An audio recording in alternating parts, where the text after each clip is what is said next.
बच्चों, मनोज गुप्ता एकेडमी में आपका स्वागत है। इस चैनल को सब्सक्राइब कीजिए, लाइक कीजिए और अपने फ्रेंड के साथ शेयर कीजिए।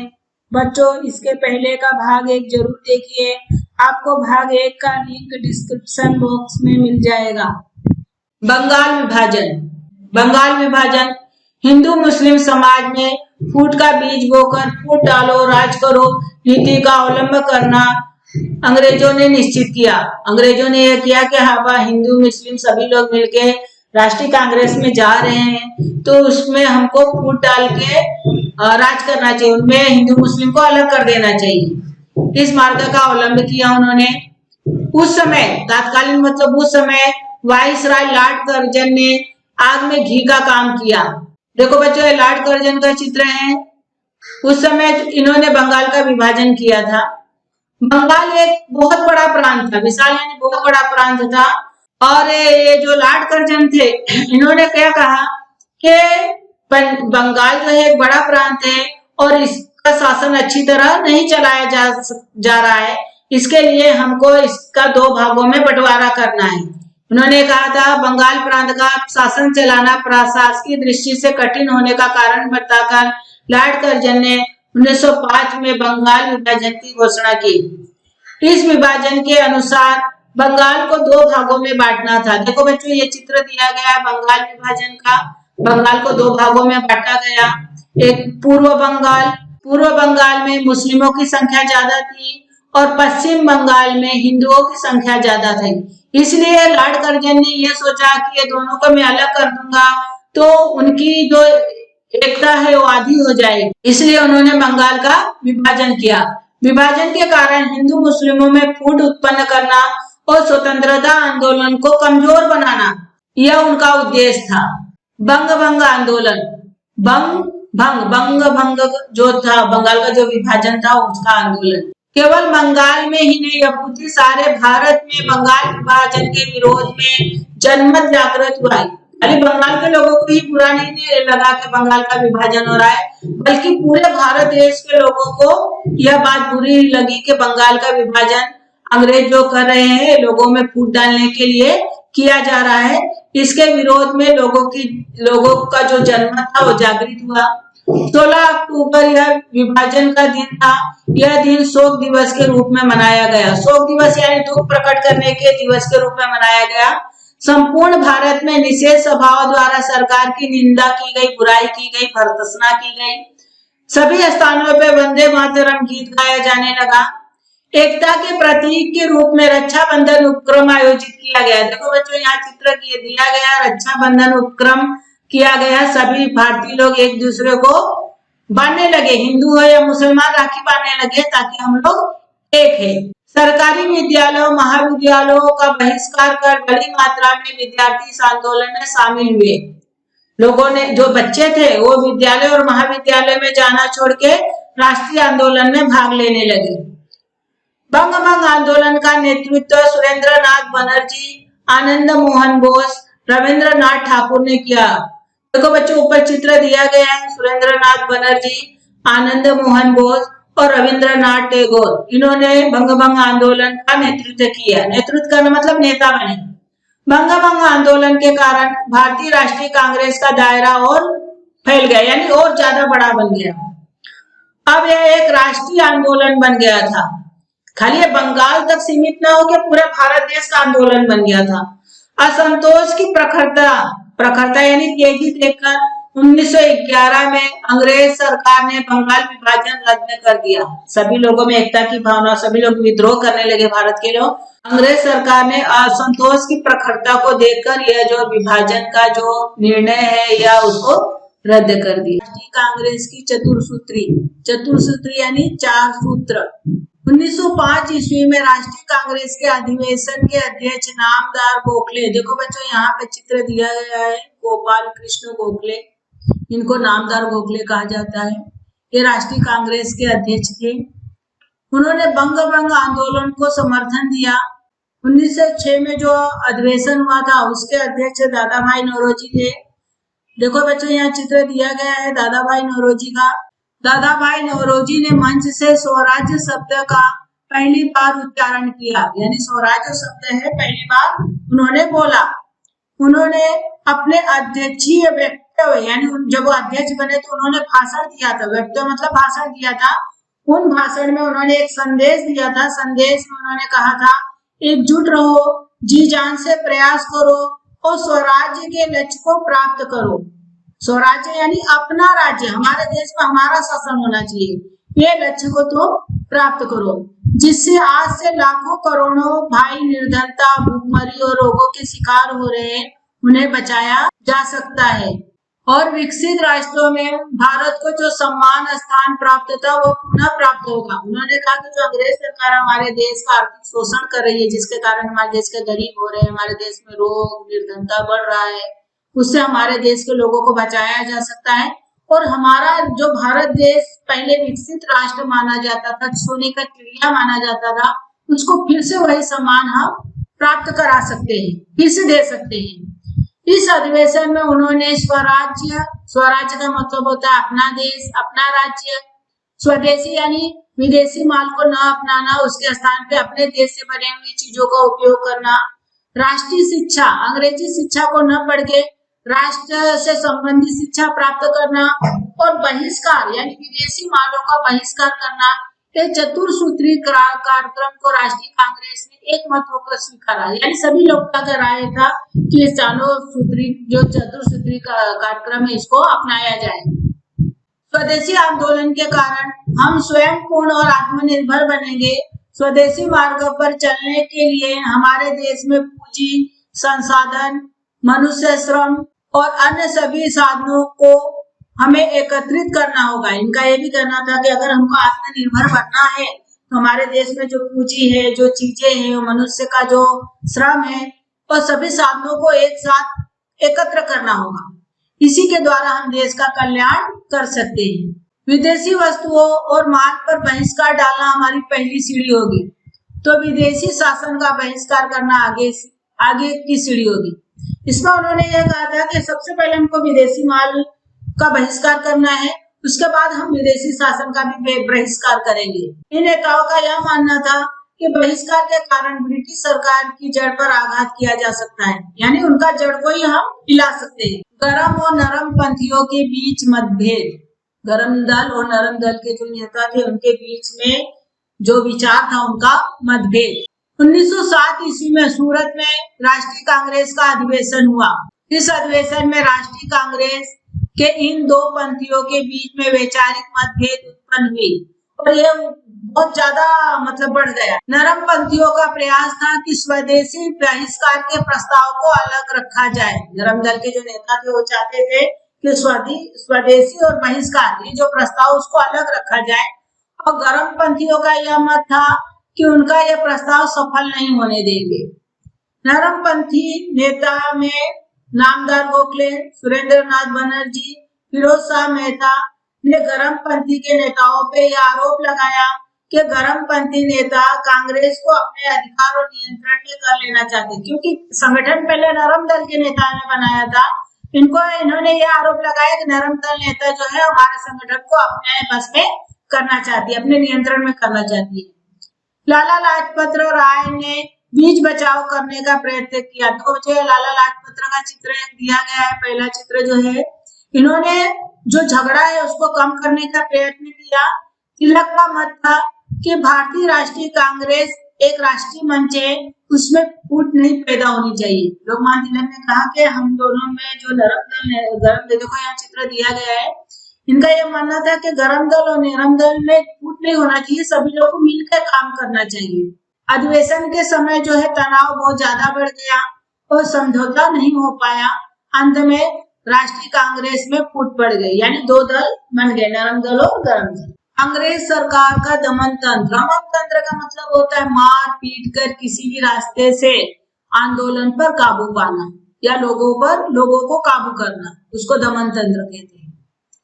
बंग के पश्चात प्रारंभ हुआ प्रभावी जन आंदोलन देख सरकार व्यग्र और बेचैन हो चुकी। बंग आंदोलन बहुत तेज जन आंदोलन था, प्रभावी आंदोलन था, इसको देख कर अंग्रेज सरकार एकदम परेशान हो गई। इस आंदोलन की रोकथाम करने के लिए सरकार ने दमन नीति का अवलंब किया। सार्वजनिक सभाओं पर कानून द्वारा रोक लगाया गया। जो सार्वजनिक सभा थी उस पर रोक लगा दिया गया। इस कानून की अवज्ञा करने पर कठोर दंड दिया गया। विद्यालय जाने वाले छात्रों को रास्ते में हंटर से पीटा गया। समाचार पत्रों पर कई प्रकार से रोक लगाए गए। जो समाचार पत्र छपता था जिसमें अंग्रेजों के विरोध में छापा जाता था, उनकी निंदा की जाती थी, तो अंग्रेज सरकार ने समाचार पत्र पर प्रतिबंध लगा दिया। सरकार की आलोचना करने के आरोप में बहुत सारे जो छापा खाने थे, जो प्रेस मशीन थी, उसको जब्त कर लिया गया। लेखक और संपादकों को कारावास में यानी जेल में बंद कर दिया गया। सरकार ने गर्मपंथी नेताओं के विरुद्ध कड़ी कार्रवाई की। बंगाल में इसकी तीखी प्रतिक्रिया दिखाई दी। क्रांतिकारियों ने गोलीबारी तथा बम हमलों का मार्ग अपनाया। इन बम हमलों में केसरी समाचार पत्र के माध्यम से लोकमान्य तिलक जो समर्थन कर रहे थे, ऐसा उनके ऊपर राजद्रोह का अभियोग लगाया गया और अपराध सिद्ध होने पर 6 वर्ष का कारावास की सजा सुनाई गई। इसके लिए उनको म्यांमार के जो मंडाले जेल है उसमें वहां पर भेजा गया। बिपिन चंद्र पाल को कारागृह यानी जेल का दंड दिया गया और लाला लाजपत राय को पंजाब से निकाल दिया गया। देखो बच्चों, यहाँ नीचे चित्र दिया गया है। ये जो है जन आंदोलन है और ये जो है दमन तंत्र दिखाया गया है कि अंग्रेज सरकार किस तरह भारतीयों को मारपीट के अपने बस पर कर रही है। मुस्लिम लीग की स्थापना। बंग आंदोलन को राष्ट्रीय कांग्रेस का बहुत ज्यादा समर्थन मिला। इसके कारण अंग्रेज सरकार परेशान हो गई। उन्होंने सोचा कि कैसे भी करके जो बंग राष्ट्रीय कांग्रेस जो है उसमें फूट डालना चाहिए और इनका जो एकता है उनको तोड़ना चाहिए। इसके लिए अंग्रेज सरकार ने फूट डालो और राज करो की नीति को अपनाया। अंग्रेजों ने लोगों से यह कहना शुरू किया कि मुस्लिमों के हित की रक्षा करने के लिए उनका अलग से एक संगठन होना जरूरी है। अंग्रेज सरकार के प्रोत्साहन दिए जाने पर मुस्लिम समाज के जो उच्च वर्ण का एक नेता थे, तो नेता का नाम था आगा खां। तो आगा खां के नेतृत्व में लॉर्ड गवर्नर मिंटो से मिला, यानी मुस्लिम समाज के आगा खां एक नेता थे। देखो यहाँ पे चित्र दिया गया है और लॉर्ड मिंटो, इनका भी चित्र दिया गया। ये दोनों जन मिले और लॉर्ड मिंटो और अन्य अंग्रेज अधिकारियों के प्रेरित किए जाने पर 1906 में मुस्लिम लीग की स्थापना हुई। देखो बच्चों, ऊपर मुस्लिम लीग का चित्र दिखाया गया है, क्योंकि अंग्रेजों ने यह कहना शुरू किया कि भारतीय जो राष्ट्रीय कांग्रेस है ये हिंदुओं का संगठन है, इसमें मुस्लिमों के लिए कुछ, मुस्लिमों के भलाई के लिए कुछ नहीं किया जा सकता, इसलिए तुम्हारा एक अलग संगठन बनना चाहिए। इसलिए मुस्लिम लीग की स्थापना की गई। मॉर्ले मिंटो कानून। भारतीय जनता में अंग्रेज सरकार के कामों को लेकर भारतीयों में असंतोष था। जनता में यह भावना फैल गई थी कि भारतीय जनता की जो गरीबी थी इसका मुख्य कारण अंग्रेज की आर्थिक नीति है। कर्जन की दमन नीति, पढ़े लिखे भारतीयों को नौकरियों में समाविष्ट न करना, उनको नौकरी न देना, भारत के बाहर अफ्रीका में भारतीयों के साथ किया जाने वाला अपमान और अन्यायपूर्ण व्यवहार आदि बातों से भारतीय लोगों के मन में असंतोष में वृद्धि हुई। भारतीयों की इस असंतोष और अस्थायी मरम पट्टी के लिए मॉर्ले मिंटो सुधार कानून 1909 में बनाया गया। क्योंकि भारतीयों में असंतोष था, उसको कम करने के लिए यह सुधार कानून बनाया गया, जिसका नाम था मॉर्ले मिंटो सुधार कानून। इस कानून द्वारा विधि पालिका में भारतीय सदस्यों की संख्या बढ़ाई गई। विधि पालिका यानी जहाँ पे कानून विग्रह बनाया जाता है, विधानमंडल, तो यहाँ पे भारतीय सदस्यों को बनाए, जैसे हमारे इधर लोकसभा और राज्यसभा के सदस्य रहते हैं ना, वैसे इनकी संख्या बढ़ाई गई और कुछ निर्वाचित भारतीय प्रतिनिधियों का समावेश विधि पालिका में कराने का भी नियम बनाया गया। इसी कानून के अनुसार मुस्लिमों को एक स्वतंत्र निर्वाचन क्षेत्र की योजना भी की गई और इसमें यह भी बनाया गया कि मुस्लिम के लिए एक अलग से निर्वाचन क्षेत्र बनाया जाएगा। अंग्रेजों की इस कुटिल नीति के कारण भारत में अलगाववादी प्रवृत्ति के बीज बोए गए। देखो बच्चों, यहाँ चित्र दिया गया है मॉर्ले मिंटो कानून में। यहाँ पे ये पहले वाले मॉर्ले हैं और दूसरे वाले मिंटो है। लखनऊ समझौता। 1916 ईस्वी में भारतीय राष्ट्रीय कांग्रेस का अधिवेशन लखनऊ में हुआ और लखनऊ में होने के कारण इसको लखनऊ समझौता भी कहा जाता है। इस अधिवेशन में तिलक के नेतृत्व में राष्ट्रीय कांग्रेस में उत्पन्न मतभेद को खत्म करने का प्रयास किया गया। इसी वर्ष भारतीय राष्ट्रीय कांग्रेस और मुस्लिम लीग के बीच में समझौता हुआ और इसे लखनऊ समझौता कहा जाता है। देखो बच्चों, यहाँ चित्र दिया गया, समझौता होते हुए दिखाया गया है। मुस्लिम लीग में समझौता हो रहा है भारतीय कांग्रेस के बीच में। इस समझौते के अनुसार मुस्लिमों को स्वतंत्र निर्वाचन क्षेत्रों को राष्ट्रीय कांग्रेस ने मान्यता प्रदान की और भारतीय राजनीतिक अधिकार प्राप्त करा देने के कार्य में राष्ट्रीय कांग्रेस का सहयोग देना मुस्लिम लीग ने स्वीकार किया। दोनों ने एक दूसरे की सहायता करना स्वीकार किया। इसमें जो हिंदू लोग थे उन्होंने कहा ठीक है, हम मुस्लिम लोग को एक अलग से निर्वाचन क्षेत्र देंगे, और मुस्लिम लीग ने राष्ट्रीय कांग्रेस का साथ देने का कार्य स्वीकार किया। होम रूल आंदोलन। होम रूल का मतलब होता है हमारे देश का शासन हम खुद चलाएंगे, हमारे देश के जो नियम है हम खुद बनाएंगे। इसको होम रूल आंदोलन कहा जाता है। 1914 में तिलक जो है मंडाले की जेल से छूट गए थे। इस समय यूरोप में पहला प्रथम विश्व युद्ध का शुरुआत हुआ और इस युद्ध के सीधा परिणाम जो है भारत को सहना पड़ा। आवश्यकता की जो वस्तु थे उसके दाम बढ़ गए, क्योंकि सारा पैसा युद्ध में लग रहा था, इसलिए यहाँ की वस्तुओं के दाम बढ़ना स्वाभाविक था। अंग्रेज सरकार ने भारतीयों पर बहुत सारे प्रतिबंध लगा दिया था। इसके कारण भारतीयों में भी असंतोष बढ़ने लगा। इस स्थिति में डॉक्टर एनी बेसेंट, देखो बच्चों ऊपर चित्र दिया गया है, डॉक्टर एनी बेसेंट और लोकमान्य तिलक का भी चित्र दिया गया है। इन दोनों ने होम रूल आंदोलन शुरू किया। होम रूल का मतलब यह है कि हम अपना शासन स्वयं चलाएंगे या चलाते हैं। इसी को स्वशासन भी कहा जाता है। आयरलैंड में उपनिवेशवाद के विरोध में भी ऐसा आंदोलन हुआ था। आयरलैंड की एनी बेसेंट ने आयरलैंड में किया था। इसी आधार पर भारतीय होम रूल आंदोलन ने स्वशासन के अधिकार अंग्रेज सरकार के पास मांगे कि हमारे देश का शासन हमको सौंप दे। डॉक्टर एनी बेसेंट और लोकमान्य तिलक ने पूरे देश में तूफानी दौरा किया, यानी पूरे देश के एक एक क्षेत्र में वो गए, पूरे भारत देश वो घूमे और अपनी जो स्वशासन की मांग है वो पूरे भारत देश में पहुंचाई। तिलक ने दृढ़ता पूर्वक कहा, स्वराज्य मेरा जन्मसिद्ध अधिकार है और मैं इसे पाकर रहूंगा।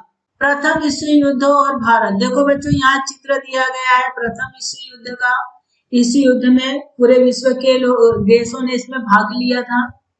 यूरोप में युद्ध जन्य स्थिति थी। भारतीय जनता में अंग्रेजों के प्रति असंतोष बढ़ता जा रहा था। होम रूल आंदोलन की बढ़ती लोकप्रियता जैसी परिस्थिति में भारतीयों से सहयोग पाना अंग्रेजों के लिए आवश्यक था, क्योंकि उनकी जरूरत थी भारतीयों की। इसलिए सुधार की अगली किस्त भारतीयों को देने से तात्पर्य भारतीयों को राजनीतिक अधिकार देने चाहिए। यह अंग्रेजों ने सोचा कि उनको भारतीयों का सहयोग चाहिए था, क्योंकि विश्व युद्ध में लड़ने के लिए, इसलिए उन्होंने सोचा कि चलो उनको कुछ राजनीतिक अधिकार हम दे देते हैं। उस समय भारत मंत्री मॉन्टेग्यू थे। उन्होंने 1917 ईस्वी में घोषणा की कि भारत को चरणबद्ध रूप से स्वशासन के अधिकार और उत्तरदायी शासन प्रदान किया जाएगा, यानी दिया जाएगा। तिलक ने भी यह घोषित किया कि अगर अंग्रेज सरकार भारतीयों को मांगे के बारे में जरा दया से सोचेगी, सहानुभूति और विवेकशीलता से अगर काम लेगी, तो भारतीय जनता भी सरकार का जरूर साथ देगी। लोकमान्य तिलक की इस नीति को प्रतियोगी सहकारिता भी कहा जाता है। देखो बच्चों, यहाँ चित्र दिया गया है। भारत मंत्री मॉन्टेग्यू भारत मंत्री थे और यहाँ लोकमान्य तिलक का चित्र दिया गया है। मॉन्टेग्यू चेम्सफोर्ड कानून। 1919 ईस्वी में ब्रिटिश पार्लियामेंट ने भारत में संवैधानिक सुधार लाने हेतु एक कानून पारित किया। इस कानून को मॉन्टेग्यू चेम्सफोर्ड कानून अथवा रिपोर्ट कहते हैं। इस कानून के अनुसार गोल्ड अथवा दोयम दर्जे के खाते भारतीय मंत्रियों को दिए जाएंगे। ये जो कानून बनाया गया था, इसमें यह निर्णय लिया गया कि जो निचले दर्जे का जो खाता विभाग है वो भारत के मंत्रियों को दिए जाएंगे, लेकिन जो महत्वपूर्ण विभाग है जैसे वित्त हो गया, वित्त यानी पैसा, राजस्व का मतलब होता है टैक्स, और गृह मंत्रालय, ये महत्वपूर्ण विभाग था। ये महत्वपूर्ण विभाग जो है अंग्रेज सरकार के गवर्नर के अधिकार में होंगे। 1919 ईस्वी के कानून के अनुसार भारतीयों द्वारा दी गई उत्तरदायी शासन की मांग को पर्याप्त मात्रा में पूर्ण पूर्ण नहीं किया गया था। जो किया गया था कि उनको उत्तरदायी सरकार दी जाएगी, लेकिन वो मांग को इसमें पूरा नहीं किया गया था। इस कानून ने सभी को निराश किया। इस कानून की लोकमान्य तिलक ने यह कहकर आलोचना की, यानी निंदा की कि यह स्वराज्य नहीं और ना ही उसकी नींव। सभी भारतीय इस बात को समझ चुके थे, यदि सरकार को झुकाना है तो हमको जो हमारा आंदोलन है और अधिक तेज बनाने की जरूरत है। भारत नए आंदोलन के लिए सिद्ध हुआ, यानी नए आंदोलन करने के लिए आगे बढ़ा।